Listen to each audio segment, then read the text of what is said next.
Okay, so we're gonna do a real Red Wings pregame.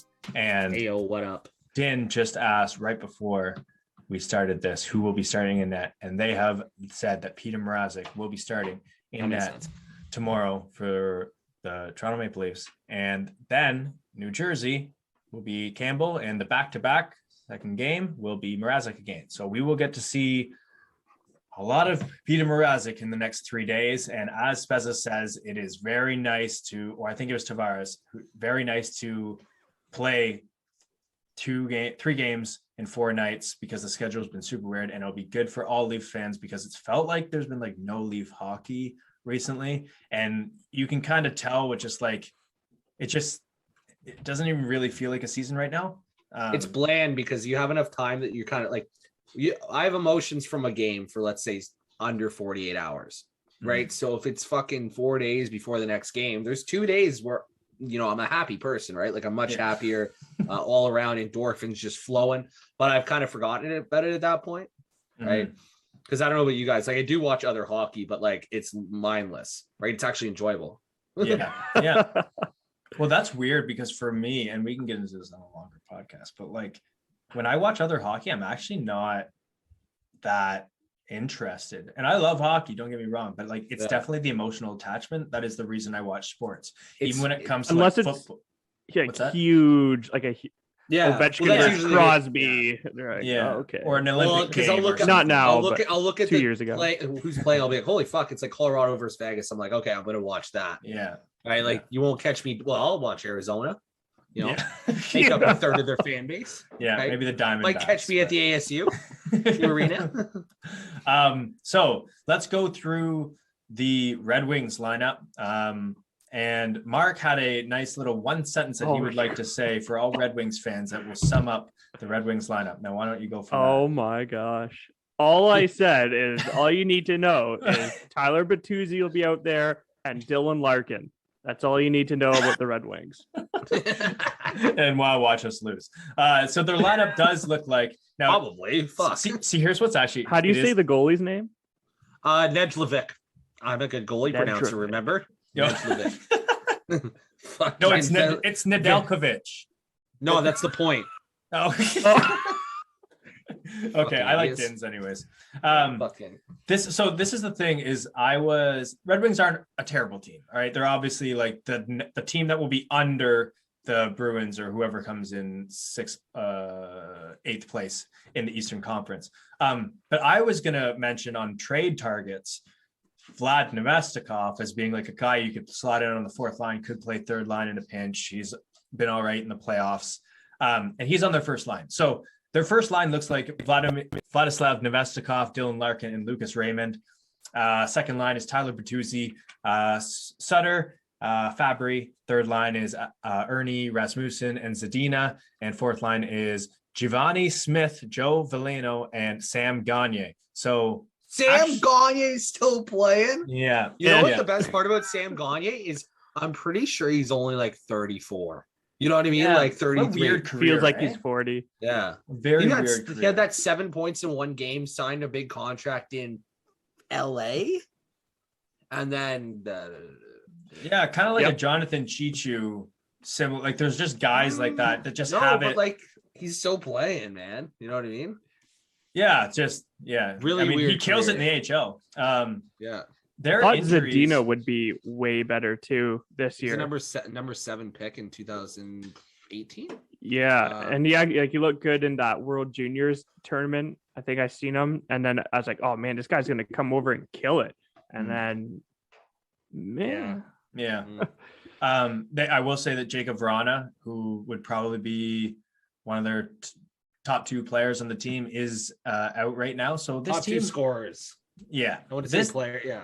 This team is like their next year and the year after. Red Wings did the rebuild in the right way. They didn't settle for mediocrity. Same with the Rangers. Like those two, they just said, we're going to suck for a few years. And they did the thing. That's what the Leafs did when we traded Phaneuf. We ended up getting Austin Matthews, and we already had Marner and Nylander in the system, and we were starting to really build our youth. And I'm glad we did it the right way, because there was like 15 years where we just suffered in mediocrity. We could never get a good enough pick to get like the star players, and well, we would you're never telling be me good number enough. 17 picks aren't good? What if you trade up to number 22 for Tyler Biggs? Does that help? We've now we're getting guys in the 5th round who could be something, Ty Voigt and stuff like that. So I want to get into something quick about that a little bit later too. Oh, just nail on it right now. Right now. So I remember Active Stick on Twitter said something like, the Leafs drafting so well makes me not really care about the first round pick. And I replied with, isn't that exactly why you care about the first round pick? Right. If you can draft someone 60th who should be drafted 20th, if you have someone who should be, or that's drafted 25th, aren't you pretty confident that it's going to be a top 10 pick? Or is it one of those things that those scouts, it's hard to maybe draft up when you're that high?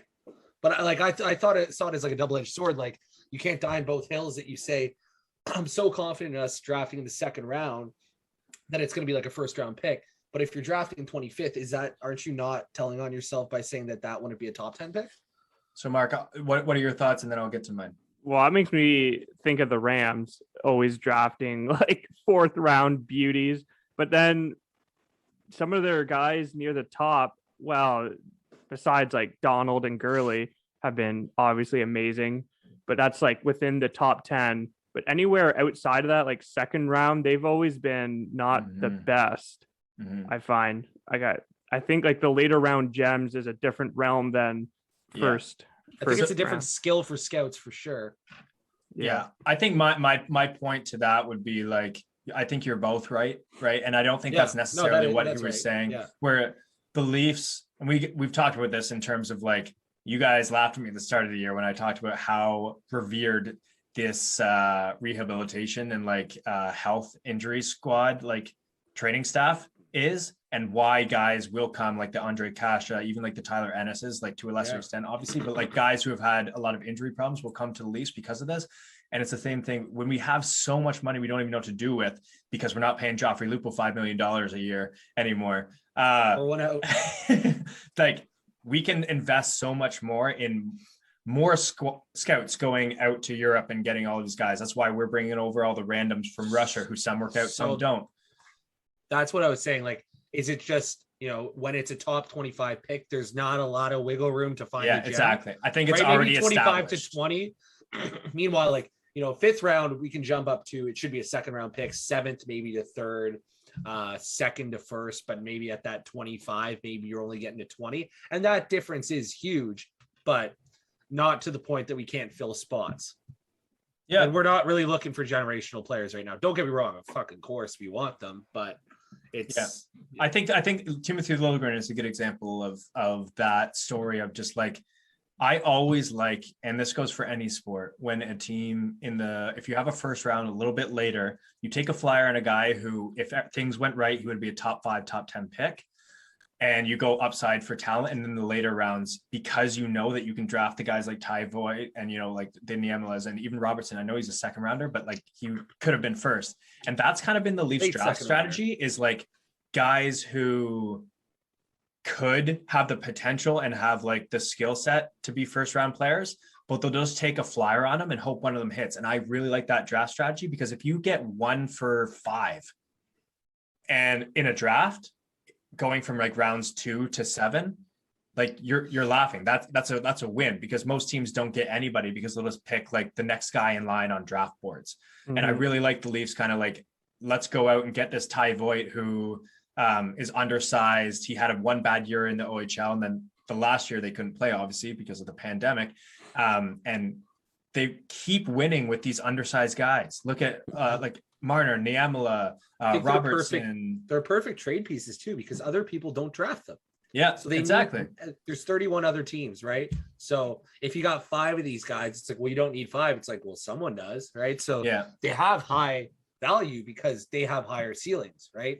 Yeah. And then to get those filler guys, that's just free agency. Everyone knows that, right? Speaking of draft picks, how good has Raymond been? Oh, dude. Him and Sider is unreal, man. Yeah. So that's a nice little segue into the defense pairings. Osterley and Sider, Mark Stahl and Hronik, and Nick Leddy and Gustav Lindstrom. And what a unfortunate name It's to be on the Red Wings. Granted, it's Lind. He's got Nyquist last name. Yeah. Right. And then Lindstrom. Yeah. So that's not a bad team. Like they're good and they're exciting. And I watched one of their games just in passing. They have two tandem goalies. Thomas Greiss has always been a tandem goalie who's been successful, similar to like a Peter Mrazek. He's very Peter Mrazek like. Yeah. Yeah. I will say in their last few games, I have their schedule up here. Since the start of January, it's been a loss, a loss, a win, loss, win, loss. We're so and that's fucked. against like Chicago. Who is the other? They beat Buffalo twice, and that was their only two wins in January. Yeah. So that's all you need to know about. So, So the NHL is now crossing over with AHL teams. I thought I missed that. GG, have a good one, Sabres fans. Yeah. Meanwhile, we lost to an AHL team. Hey, fuck you, Arizona we're Leafs fans. Coyotes. We can do whatever we want. I have a Leafs banner behind me that says we haven't won a Stanley Cup in like 50 years. No one told me that when I became a Leafs fan. Yeah, it was thrust upon us. If I would, yeah.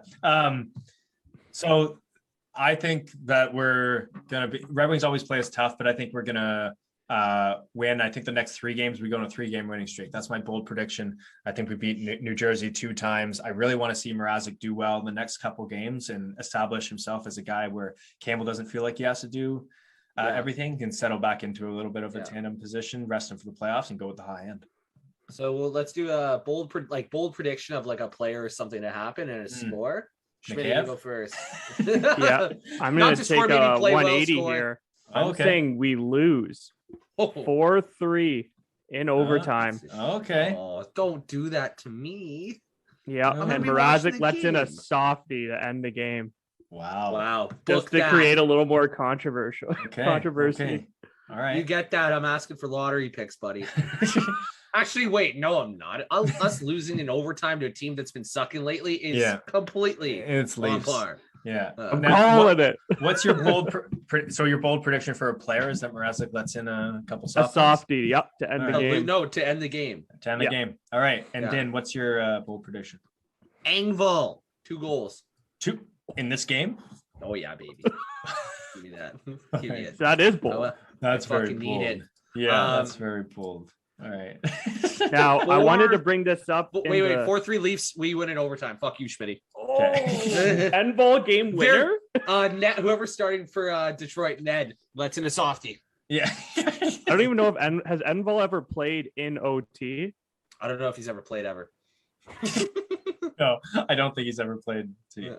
So he has to get 2 in regulation. Okay. Yeah, I'm not scared. I'm not scared. You scared? I think this isn't the most bold prediction, but I think that Nylander, Marner, and Matthews all get a goal. I thought we said bold. All get a goal, same game. We win 4-3. Does that count as bold if all 3 of them score? It's bold because fuck, if I go 3. that way right now, it's like a fucking 10-1 odds. Yeah. Actually, no. Probably about 10-1. Yeah. Okay. What was the score? Oh, my score. I'm gonna go 3-2, 4-2. Leafs empty netter. Okay. Yeah. Nice. And I think Marner's going to continue his hot streak. That stat that came out about him, us being 20-3 since he's been in the lineup. Yeah. That one's pretty solid because I don't know how many games we played since that first 23 games ago, but I'd like to look at our record from that starting point to now. Mm-hmm. And then also just obviously, and then subtract and what our record is without him. Yeah. Now here's a final question for you guys before we wrap this thing up. And this is a big, I guess, talking point on Leafs Twitter is, do you care about the regular season right now? Or are you in you need to prove it in the playoffs mode for the Leafs, for Marner, for Matthews? Now, I'm not going to answer that. The way we've been talking on our recent podcasts, I'll say that we're in playoff mode. Yeah, I definitely am. if someone asked like, would you be pumped if the Leafs finish first in the league? I'd be like, no. As long as they're in the playoffs and they actually win, that's all I want. But are we already in the playoffs? And that's not a jinx. That's not a fucking jinx. Yeah, like we're playing. I feel like it's automatic. Yeah, and like if we didn't make the playoffs, we fell off the cliff. I don't think we jinxed them there. Like that's whatever. But like, tragic. Yeah, I think I'm like that, and I'm like that too, especially when you look at who we could be facing. Right, it's gonna be fucking hard, right? So Tampa, Florida, or Boston. Yep. Good luck. Yeah. Good luck. Yeah. Have a good one. And I know we did a ranking of those 3 teams about a month ago. Are we still standing pat?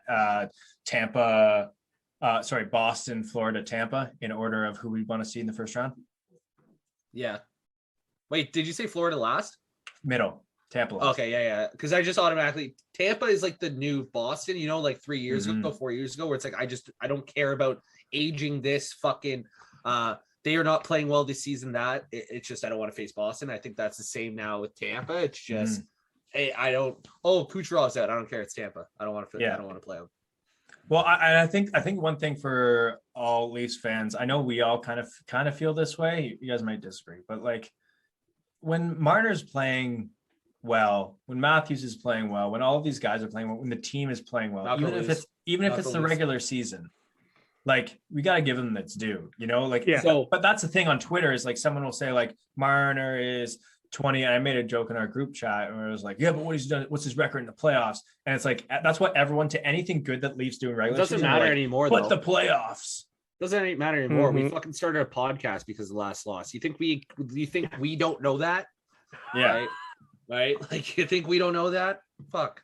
But, but if we get a third line center, the cool part is that if one line plays like shit, you have 2 more, not 1 more. Mm-hmm. Yeah. Right. Well, that leads me into the question I wanted to bring up in the last pod with Marty. Yeah. I'm at work. The Leafs game's on, and then so of course all the older guys, they're all like in their 40s. They start talking about what the Leafs need and what they need to do. Did you tell them to watch our podcast?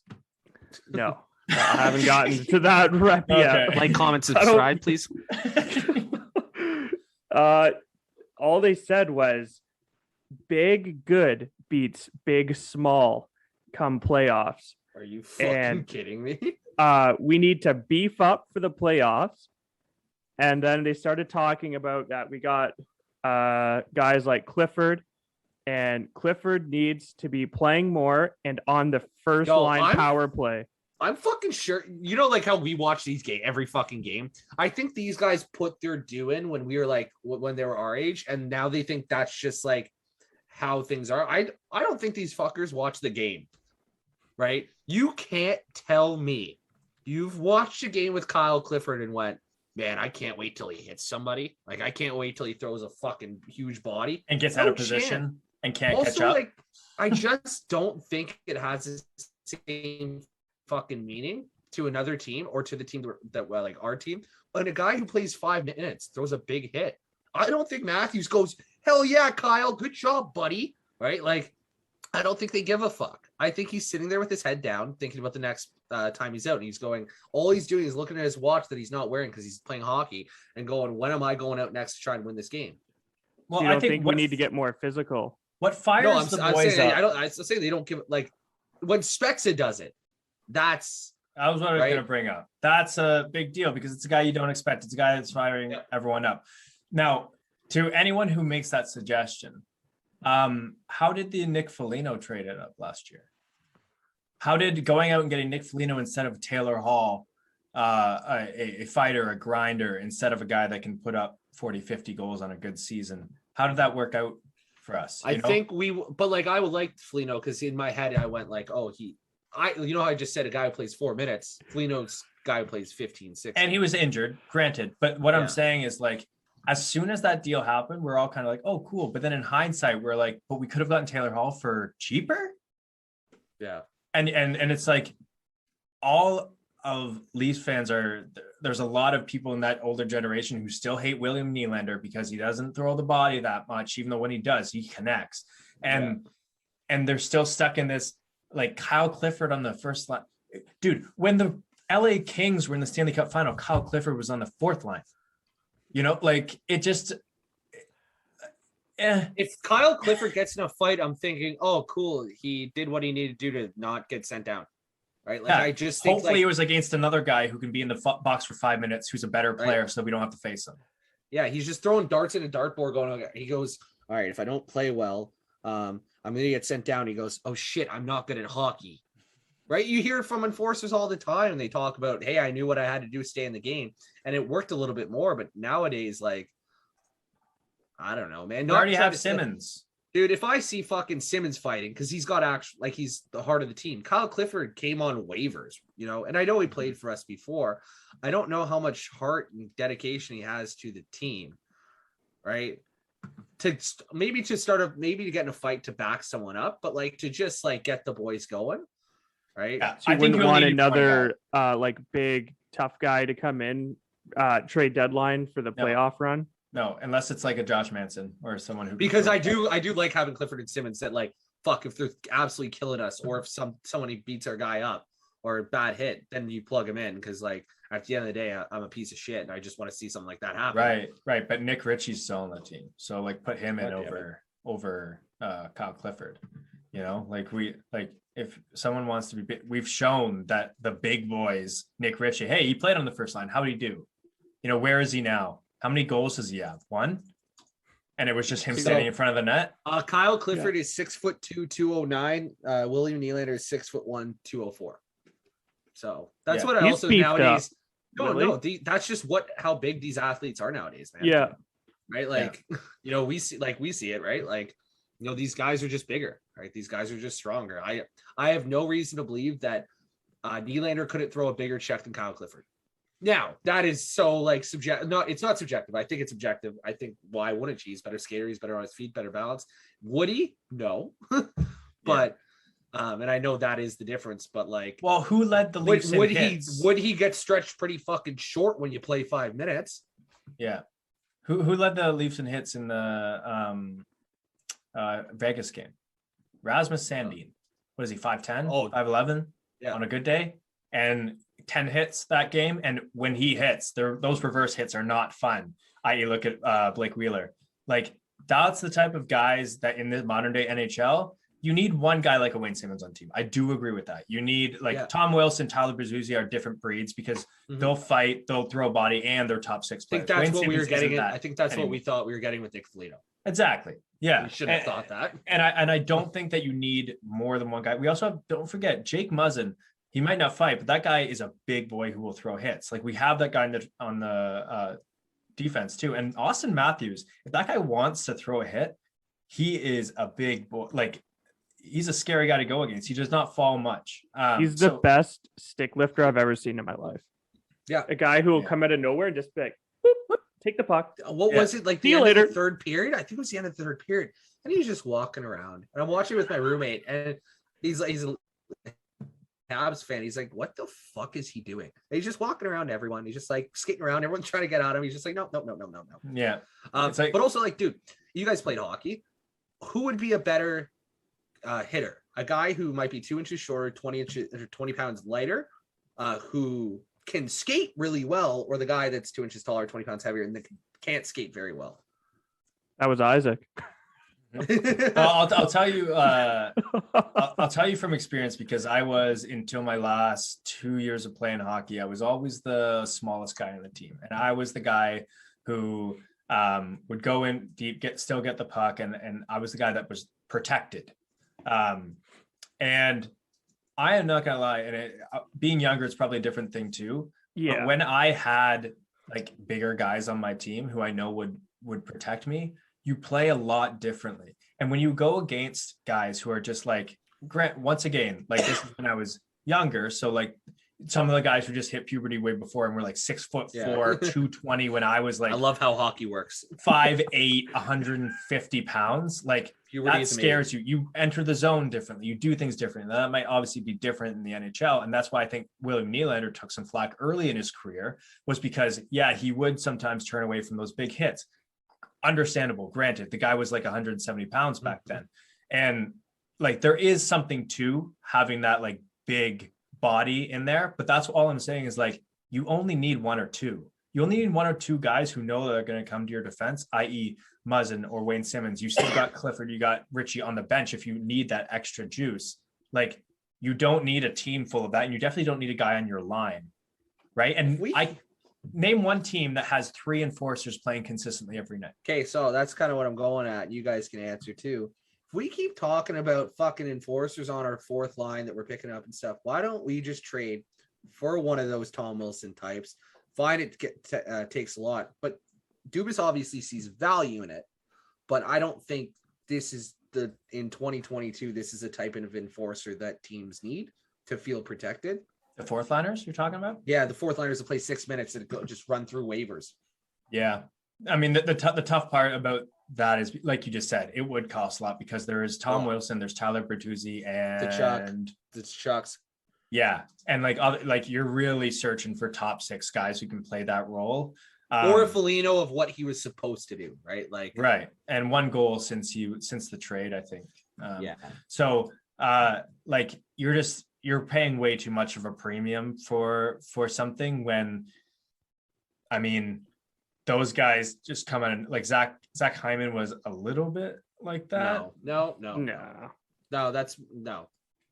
That's what I mean. Like, the reason Zach Hyman got so much money was he was not a Tyler Bertuzzi. He was not he was the digger. Tom Wilson. Yeah. But he was a guy that is rare in the NHL now. He can still put the puck in. A grinder, when you just use the exact like quotations in dictionary definition of a grinder, that's Zach Hyman. Yeah, and that's how much, when you have a scarcity, it's going to cost a lot more of money, of picks, of players, of prospects to get those guys. And I honestly, like, we don't need it. It's not the biggest need on this team. And that's why, like, Josh Manson is a great guy, even Giordano to a lesser degree, because they're big guys who can come in, they can throw the body, they can still be like an intimidating presence on the back end, but also play hockey. And because they're on expiring deals, they're not going to cost an arm or a leg. That's just my thoughts on it. Yeah, it would be nice to have it, like it'd be nice for a guy like Tyler Bertuzzi to play here, but he obviously couldn't. He couldn't play games in Canada. But I don't think that it's going to happen. It would cost way too much. Yeah. I would much rather a guy like Thomas Hertl or Joe Pavelski. Please God. Yeah, I still think Joe Pavelski is probably my favorite forward. I love when option. Downtown said that. I was like, holy shit, that's a fucking great idea, man. Yeah. And I wanted to just bring up, I know I said last time, but this is something else that I did want to say was someone made a comment on Twitter about the Muzzin deal came out of absolutely nowhere. Another deal, I think it was the Campbell deal, and then no, Campbell was after the game where our back Hutchison gave up like 9 goals, and everyone's like, right, yeah, we need a goalie, and 2 hours later we had Campbell. But the point is that none of these guys that Dubas has gone for have been rumored. Mm-hmm. So we're talking about so much rumors put out because by Alex the guy Friedman, that are blah, rumored blah, blah, blah. is because they're rumored in the NHL, and all 32 other fucking teams know that, right? They're going to be the highest. They're going to cost the most. Exactly. Right. And that was the point about Jacob Chychrun, why I don't think that we can get him, is because everyone else is going to be offering way more. Yeah. And Ben Sherratt, as well, as I brought up in the one with Mark, was like, you think Montreal, if all is equal, if someone's offering a second and we're offering a second, they're not accepting ours. So it's just like all of the rumors, I can kind of see a little bit of holes. And there's stupider teams that would throw in the 8th yeah, just get it done and show all the fans we're doing something here. Yeah. Right? Like we used to do. And that's why I think it'll be probably a guy that just comes and we're like, where did he come from? Which is why I like Downtown saying about Joe Pavelski, because no one's talking about Joe Pavelski. And the comment, Richard, shout out again, buddy, about Hag, or Hagel. Yeah, Hagel, Brandon Hagel. Yeah. That's another guy, like those are the type of guys that I could see us going out and getting, because there's not a super high bidding war for them. And he would look great on this team. Like I actually really like that suggestion, but those are the rumors that I don't think anyone saw Foligno coming. No, when they announced no. But everyone, it was so funny because these trades happened. We go, that's a fucking great idea. Why didn't I think of that? And you go, oh, because I'm not the fucking GM. Yeah. And we're also not looking through the cap friendlies of each team being like, this guy, this guy, this guy, this guy. We're only going by what Elliot Friedman says or Chris Johnson says or what the rumor mill is saying. Well, no, we go by guys that we want, and the guys we want we like because they're big names, and if it's not in our market, it's because they're fan favorites, and those ones are going to be more to give up. Yeah, but I mean, Jake Muzzin would be a guy that if he was rumored, we'd all be like, we want Jake Muzzin, we want Jake Muzzin, and it just came out. Well, because then our site would go that way, right? And then we'd watch the YouTube and we'd look at his stats and stuff. We go, oh shit, this guy's pretty good. Yeah. Yeah, and shout out to Downtown, his video today. Everyone go check that out. It's really good talking about. He has like actual concrete examples instead of us just saying, yeah, we heard a tweet somewhere. So he talks about the fact that Dubas is looking for a guy with term, which is once again, like I was kind of looking for guys that were just unrestricted free agents at the end of the year. And like, that adds so many players to the list that it's just going to be such a random dude that we go out and get. And we're all going to be like, as you said, Dan, whoa, why didn't we see this coming? What a perfect fit. Term thing is so smart because we have to give up one of the guys that are going to be coming in the next year or two, right? Mm-hmm. That would be playing. So if you're going to trade them, you might as well trade them for someone that's going to be actually kind of replacing that person. Yeah. Right. Now, like first round picks aside, because that's 3 or 4 years maybe out of the way of playing. But like, if you get a guy with term, I'm sure everyone's okay with getting rid of Robertson. If you're getting defenseman, I think you guys are okay with Niemela going. No, but like you get what I mean. Then it's gonna do that to him. You're replacing him, right? You're not. It's not a magic. Are you like, though? Oh, it's not in my heart. See, but it's like it's the subjectivity of like he's replacing that player in that position that we'd be need to fill in the next year or two. Well, and here's the other thing too, is like, it didn't cost much to get Jake Muzzin. It didn't. Now, granted, no one knew what Jack Campbell was, but like a lot of the deals Dubas has done for players it's cost the Trevor Moores of the world. You know, it's cost the Carl Grundstroms. And it's like, we're all looking at like Robertson, Niemela, Rodion Amirov as like, oh, these are the guys that would go, when it's like, it's going to be a guy like, Ronnie Hervinen, who we like, right? But it's going to be like, he's not in the top, and Downtown disagrees. Yeah, exactly. So like, it's going to be something like that. And we're all going to be like, wow, we got to keep all of our prospects that we really like.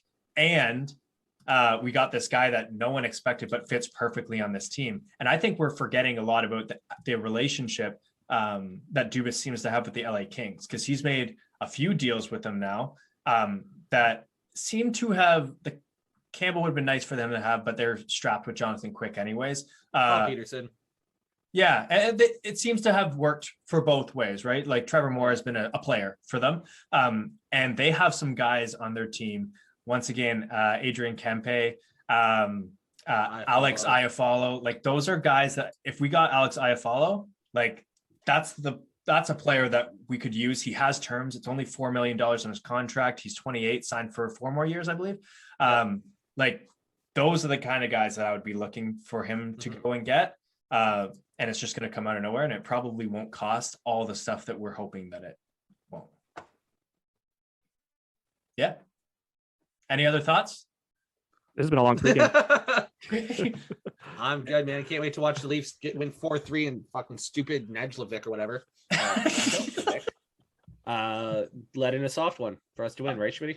Perfect. Awesome. Boys. I hope so.